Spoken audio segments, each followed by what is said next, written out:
80 years ago today, on the morning of May 11th, 1945, while supporting the invasion of Okinawa, the USS Bunker Hill was struck and severely damaged by two Japanese kamikaze planes, a Mitsubishi A6M Zero fighter plane piloted by Lieutenant Junior Grade Shizo Yasunori, emerged from low cloud cover, dove toward the flight deck on the starboard quarter, and dropped a 550-pound bomb that penetrated the flight deck and exited from the side of the ship at gallery deck level before exploding in the ocean.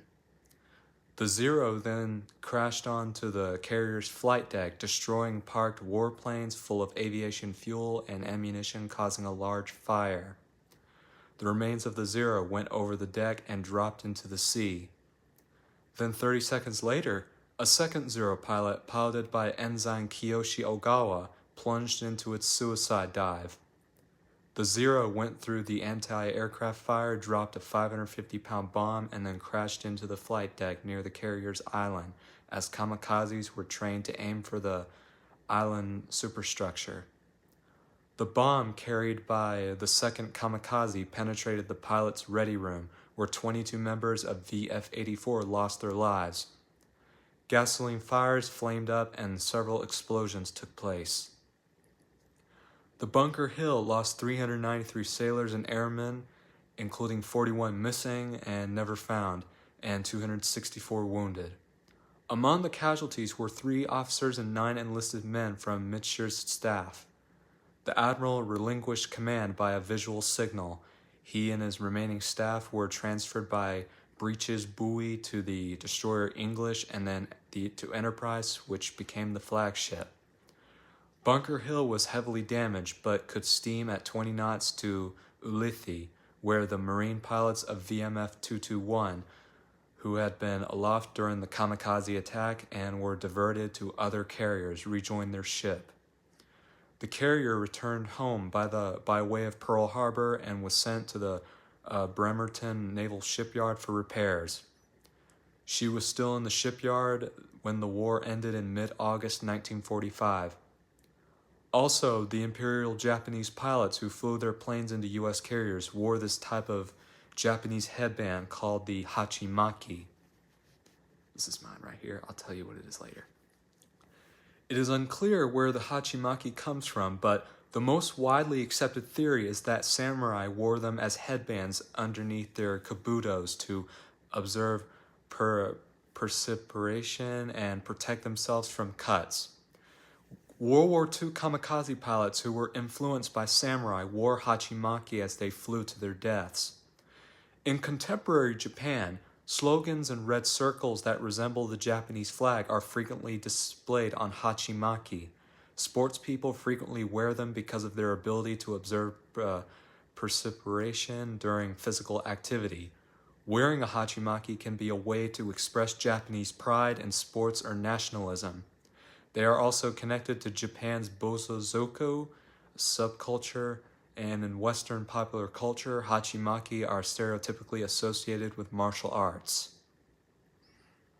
And 40 years ago today, on May 11, 1985, the Bradford City Stadium fire occurred during a Football League 3rd Division match at the Valley Parade Stadium in Bradford, West Yorkshire, England, killing 56 spectators and injuring at least 265.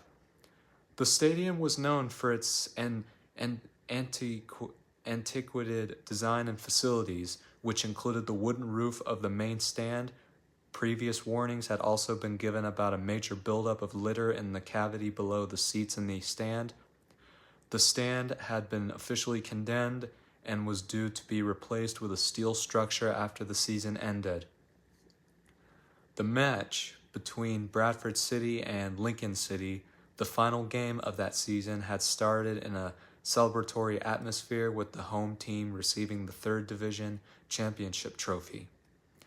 At 3:40 p.m., television commentator John Helm remarked upon a small fire in the main stand. In less than 4 minutes, with the windy conditions, the fire had engulfed the whole stand, trapping some people in their seats. In the panic that ensued, fleeing crowds escaped onto the pitch. But officers had at the back of the stand tried to break down locked exit doors to escape. Many were burnt to death at the turnstile gates, which had also been locked after the match had begun.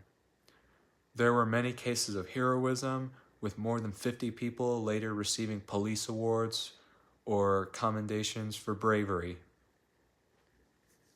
Okay, now we're through with that. This is my hachimaki. I ordered it from Amazon, and what it says is right here is determined to win. And here's what it looks like on my head.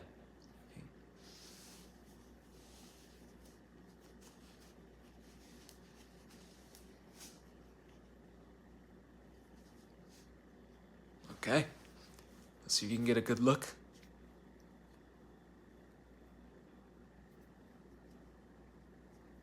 Okay.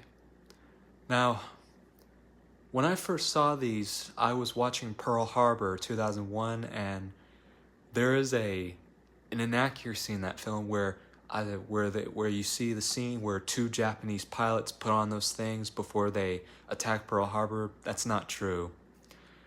None of the Japanese pilots at Pearl Harbor were suicidal at the time.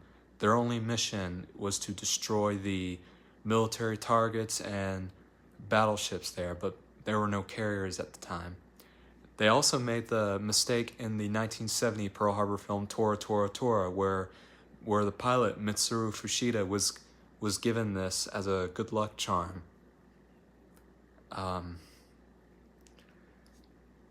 That's kind of all I have here. And this isn't the only hachimaki I ordered from Amazon. I also ordered it also comes with another one, but it's black, and it also comes with the red sun and two white dragons on these sides. Okay.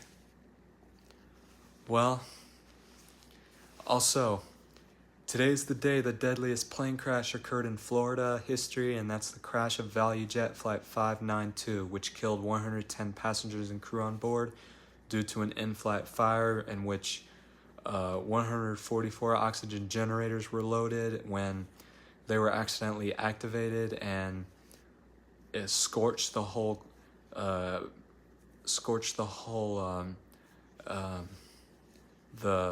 loading the cargo.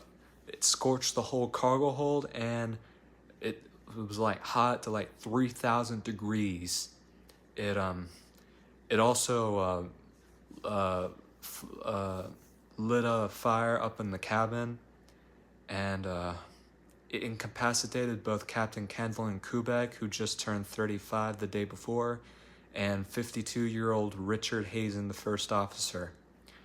The smoke incapacitated both of the pilots, and the plane turned right and crashed into the Florida Everglades, which is a few kilometers from the crash site of Eastern Airlines flight.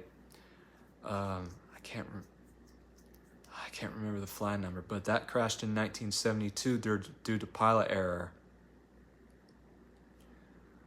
Well, that's all I have for history today. And also, what I did for Mother's Day today is that I wrote my mom a card. I got my little siblings to sign it for me, and she loved it. And we also got to eat at Nuke's after church. And that's kind of it. So if you like what you heard, be sure to leave a comment down below and subscribe. Also, I hope you guys like my hachimaki as well. Well, that's all I have, and this is Stephen Luke, and I'll see you next time for another history update. Also, don't forget to tell your mothers a wonderful, happy Mother's Day.